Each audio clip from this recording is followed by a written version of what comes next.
look at your screens here, this is the Imagination Station. It's a beloved science and history museum located in downtown Wilson. Well, now with funding uncertain and admissions down, it's at risk of closing its doors forever. WRAL's Heidi Kirk shows us what it would take to keep it open.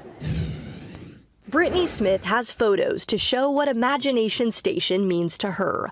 She comes here with her son, but once upon a time, she was the one running through these halls. I just feel such a deep responsibility to ensure that this place continues. Smith started working here in college, and now she sits on the board. People who, again, came here as a child expect that it'll just always be here, but they don't understand just the struggle that we're going through. Smith says admission sales are down, and the grants they've relied on are harder than ever to secure. If we can't get to a better place, we will have to close the doors. Executive Director Brooke Farmer says the shift started during the pandemic when admission dropped. Now it's the funding that's uncertain amid federal funding cuts for the arts and sciences.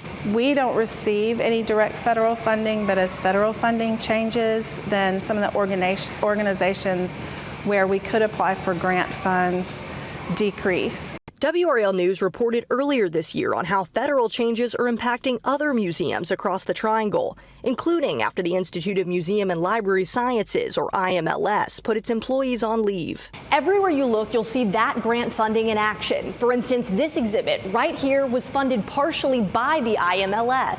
The board will now have to rely on the community more than ever to keep the doors open. I always love this quote about museums being a world outside of your reality. That's what I like about museums and science centers and what they can be. It's what Imagination Station is and can be. Heidi Kirk, WRAL News, Wilson County. Museums are always amazing. They're even better on hot days like this, right? So if you would like to help the Imagination Station, we have a link on WRAL.com where you can contribute or even purchase a membership.